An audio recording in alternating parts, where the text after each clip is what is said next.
doutora em Medicina Clínica e Saúde, Maria Ângela Ramalho. Ela é especialista em fisioterapia cardiopulmonar. E aí, ela vai falar sobre os fatores de risco para doenças cardiovasculares. Então, vamos rodar a vinheta que o papo começa agora. Tá tudo bem? Falando de saúde com doutora Maria Ângela. Tá tudo bem? Oi, doutora, boa tarde.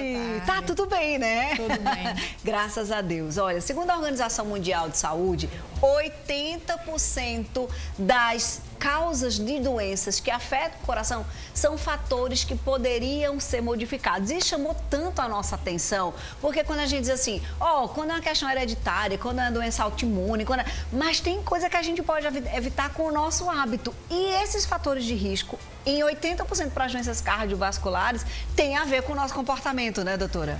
Isso, a gente vê, aproveitando as palavras, né, da moça que estava falando, da Vânia, o diagnóstico ele não é definitivo, né? Tem condições de modificar. E se a gente pensar de 100% das possibilidades de desenvolver doenças cardiovasculares, 80% está em nossas mãos. Então, respondendo aquela pergunta ali que está na arte, é possível evitar doenças cardiovasculares, doutora Maria Ângela? Sim, com os nossos hábitos, com as nossas escolhas, a gente consegue modificar aproximadamente 80% das chances de desenvolver alguma doença cardiovascular. Olha, isso aí dá um choque na cara da gente já de cara, né? Vamos ver um pouquinho da imagem do que é uma coronária normal e do que é uma coronária com placa de gordura, muitas vezes pelo hábito alimentar, né, doutora? Então, a gente vê que a doença, muitas das vezes, vem tanto o infarto como o AVC, que é um dos mais comuns, né, que a gente fala das doenças cardiovasculares, vem das placas de gordura, das placas de ateroma. Então, a deposição dessas placas gera um processo inflamatório nos vasos e daí vai causar essas doenças. Né? Como é que a fisioterapia pode trabalhar essas questões, doutora Maria Ângela?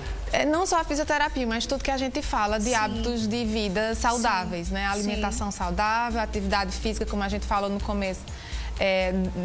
De evitar as atividades sedentárias, quebrar, fazer aquela regularidade de atividade física, os 150 minutos por semana. Vamos então mostrar aqui os fatores de risco que não tem jeito da gente modificar, porque tem uns, gente, que não tem jeito. Por exemplo, história familiar precoce. O pai teve um infarto com menos de 55 anos, a mãe com menos de 65, a questão genética e ser do sexo masculino. O que é que acontece com os meninos? Então, aí onde está? É onde acontece o que a gente não pode modificar, né? A gente não escolhe pai e mãe, e daí quem já vem com essa história, com essa carga familiar de já ter eventos na família, de já ter AVC, de já ter infarto, isso a gente não consegue modificar. Mas aí vem o slide seguinte, que vai mostrar tudo que a gente pode... Consegue, né? Os fatores de risco que são modificáveis. Aquele que depende de nós, que depende das nossas ações. E olha o leque de opções aqui. Vamos começar pela alimentação, Maria Ângela? Vamos, a alimentação é equilibrada, né? O que a gente fala, mas eu tenho que comer só salada, só verdura? Não, mas ela tem que fazer parte. Também não dá para comer só pão e doce, né? Equilibrar a sua dieta, então, com salada, com legumes, né? A gente tem ali frutas, nozes, peixe, grãos integrais. Então, não é ficar escravo de um único alimento. Por exemplo, muita gente acha que tem que, para ser saudável, comer salada o tempo todo. Não é isso. É o equilíbrio. Tem uma relação ali com a pressão arterial também, né?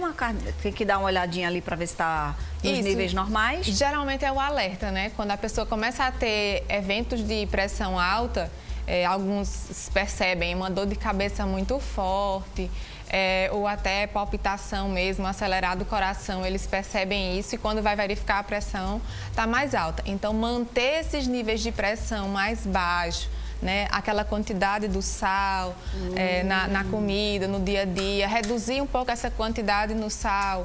Se a gente escolher só uma refeição para diminuir o sal, já vai estar diminuindo essa pressão arterial no decorrer do dia. Olha que interessante, né? Uma refeição, não, peraí, nessa aqui eu não vou colocar sal, não. Isso. Já ajuda bastante e eu tô vendo ali que manter abaixo de 13/8 é o ideal, né? Isso. Vamos seguindo sobre colesterol, familiarizar-se com os fatores que aumentam o risco. A gente falou sobre colesterol recentemente aqui no programa, porque eles aumentam mesmo os riscos para as doenças cardiovasculares, né, doutora Maria Ângela? Isso, daí vem o alerta de fazer exames regulares. Sim. Porque ele não sobe do dia para a noite, né? Se a gente pensar assim. Então, quando a gente fala do check-up, de fazer aquela rotina de investigação, não é que vai procurar a doença. A gente vai descobrir o que tem. Sim. Mas aí, se a gente passa 3, 5 anos sem fazer nenhum exame, quando vai verificar, pode ser tarde. Pode ser que as taxas estejam muito alteradas e vai dar mais trabalho para regularizar. Manter um check-up, no mínimo, anual. Anual. Fazer o exame de sangue e verificar como é que está o colesterol bom ou o colesterol ruim. Cigarro, gente, é decisão. Cigarro é vício, mas que hoje a gente tem métodos bem-sucedidos para livrar-se do cigarro, né, Maria Ângela? Isso, a gente vê no mundo, né, tantas doenças respiratórias e o cigarro, a mesma coisa, tem como evitar. Claro, tem pessoas que têm mais dificuldade, têm uma dependência maior, mas tem as medicações que ajudam nesse vício, a reduzir essa vontade de fumar. As doenças em comorbidades, muitas vezes a gente não consegue livrar-se, mas a gente consegue, de certa forma, ajudar a não problematizar a situação. Por exemplo, diabetes. Então, manter o controle das taxas, a reeducação alimentar e uma vida ativa, que junta com o de cima, que é o exercício físico. Isso, porque a gente disse que não adianta só se alimentar e passar o dia sentado assistindo. Fernandinha, assiste, Fernandinha, Por na hora favor, do intervalo. Assista a doutora Maria Ângela toda quarta-feira aqui com a gente, mas na hora do intervalo dá uma caminhadinha, Isso, né? vai na geladeira, toma água, vai ao banheiro. Então, evitar ficar parado muito tempo. O exercício físico, você deu uma aulinha aqui semana passada, retrasada, e falou sobre 150 minutos por semana. Aí eu fiquei pensando assim, não, mas você pode destrinchar esses 150 minutos, né? Isso, tem gente que às vezes diz, na segunda, quarta e sexta pra mim eu não posso, mas pode terça e quinta. Então, na segunda faz 20 minutos, na terça faz 50 e assim vai intercalando para que no decorrer da semana, dos 7 dias, que a gente geralmente fala, né, dos 7 dias, fazer pelo menos 5 dias na semana e intercalando essas atividades, que também podem ser intercaladas à intensidade. Ora você faz aquela caminhada mais leve, ora você faz aquela atividade mais intensa, seja uma academia, seja subir e descer as escadas do prédio, já está valendo para contar com essa atividade física. Muito bom. Chegaram perguntas. Vamos tentar ajudar o povo? Vamos lá, me solta a primeira aqui, por favor, Desirê. Vê que é que o pessoal de casa... É a Josélia, sofreu um infarto há 4 anos. Ela fez angioplastia com estente e com balão. Mas mesmo depois desse procedimento, sabe o que pode acontecer de novo? Tá preocupada a Josélia? Pode sim. Pode sim acontecer de novo e aí o interessante é que já aconteceu, ela vai tomar algumas medicações para que não venha a haver de novo esse depósito de gordura, aquela placa, interromper a passagem do sangue. E daí é o que a gente fala, né? Tem hábitos que a gente pode modificar. Então, o que ela tem que incorporar na vida dela é a atividade física e verificar como é que estão essas taxas de colesterol, que é elas que vão, né, produzir e entupir, falando assim bem a grosso modo, essas artérias do coração que fazem o infarto. Ô, Josélia, preste atenção, às vezes faz uma cirurgia, doutora Maria Ângela, e depois nem volta mais, né? Não pode, tem que ter o controle direitinho, vai lá no cardiologista, vê como é que estão as taxas, porque não é porque operou uma vez, segundo a Maria Ângela aqui, que não vai voltar, mas aí você pode controlar, como a gente está falando aqui, com os fatores, né, modificáveis. Sayonara traz outra pergunta aqui pra gente, se na família tem históricos de parentes com problemas no coração, é importante fazer exames cardiológicos? Ela mora no bairro do João Paulo II.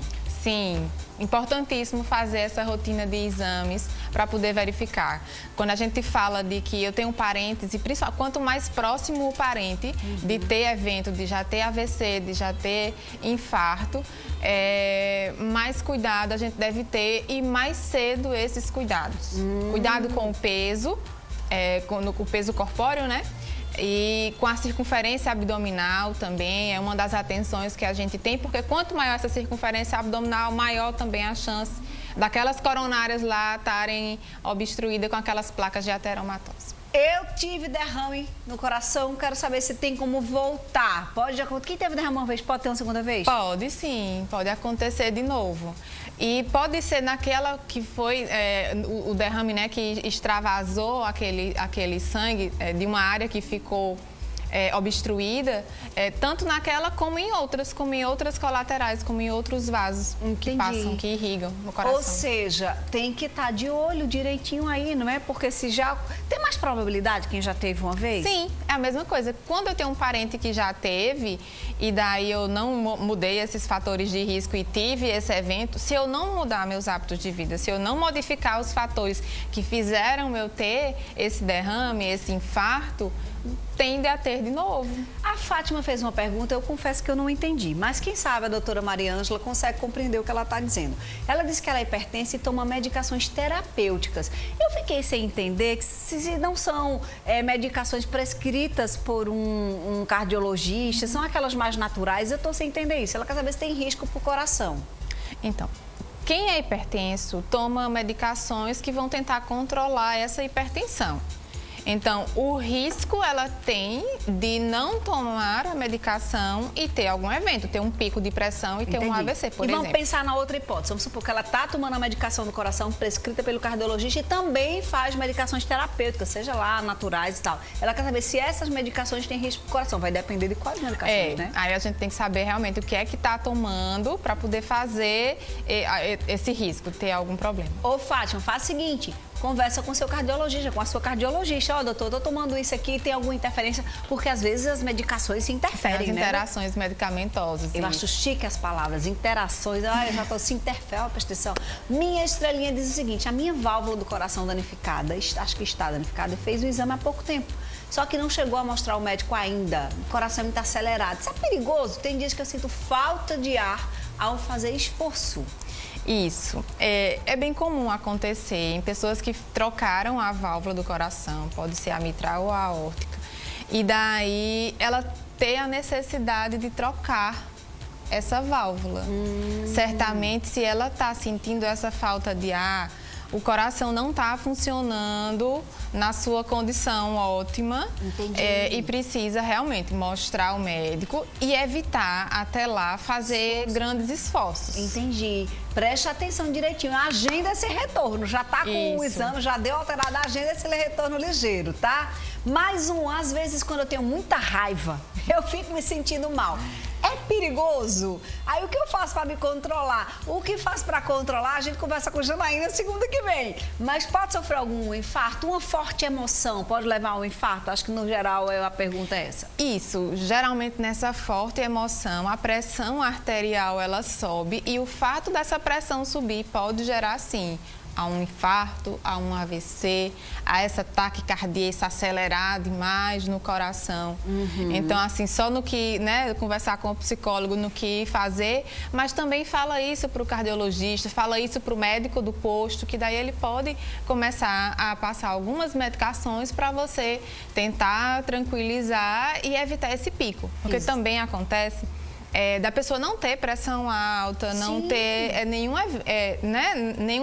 problema de saúde. Transtorno de ansiedade, transtorno de pânico, várias doenças psíquicas, elas alteram o funcionamento do seu corpo. Então, você pode ter pressão alta, sim, você pode ter disfunções, sim. E aí não é porque o órgão, por exemplo, o coração não esteja funcionando bem, é porque as outras desordens emocionais estão alterando isso, tá? Então, tem que conversar direitinho com o cardiologista. Pra gente encerrar, Ciele, na gravidez é normal ter pressão alta? Não é normal, é comum, entendi. Certo? Porque o volume de sangue durante a gravidez, na gestação, né? O volume aumenta por conta da criança e daí é normal que esse volume de sangue aumente. Mas normal ter pressão alta não, ela tem que verificar a médica, a ginecologista, informar para ela e também não vai adiantar sair tomando medicações do jeito que quiser, não. Entendi. O ideal é que, né, para também não afetar o bebê. Né? Então, conversa com a obstetra para poder ter. Isso. Ó, de tudo que a gente fala aqui, gente, é tão importante que vocês conversem com os médicos, né? Não é, Maria Ângela? Porque o que a gente tá dando aqui é um panorama geral e, às vezes, dando um alerta para você. Tá com o exame, ainda não mostrou o médico, por quê? Vamos correr com isso, né? Tá entendendo que tem um risco na família, vai fazer o exame. Então é muito mais a gente trazer aqui para vocês situações que muitas vezes podem ser, como a gente viu aí, nos riscos modificáveis, modificar a relação. Essa é a função do Tá Tudo Bem, é trazer alertas, é trazer para você um novo olhar sobre a sua condição de saúde, tá? E a doutora Maria Ângela está no Instagram, lá na funcionale.jp, você encontra ela lá também, tá? Tanto ela quanto o doutor John Alexander, que é cardiologista, inclusive. Olha o Instagram, Dia Mundial do Coração, tem postagem, doenças cardiovasculares relacionadas à apneia. Gente, isso é tão interessante, coisa do sono. Acho que valia a pena a gente também falar um dia aqui, viu, doutora Maria Ângela? Questão do sono e as questões do coração. Enfim, tem muita coisa legal já postada, Alzheimer. Olha, é incrível. Segue lá, funcionale.jp. O seu Instagram tem a informação que você deseja. É só você buscar boas referências para estar se apropriando dessas informações. Está aí uma para você seguir. Funcionale com 2L, .jp. Doutora Maria Ângela, obrigada, meu amor. Até quarta-feira que vem, viu? A gente adora ter você aqui, porque é tanta coisa bacana que a gente aprende, né? Eu digo sempre que a gente tem aulinhas aqui, né? Aulas com as nossas especialistas e ela, como colunista aqui do Com Você, tem nos ajudado bastante. Um beijo até semana que vem. Obrigada. Bom restinho de semana. Até. Ei, deixa eu mostrar os acessórios de hoje.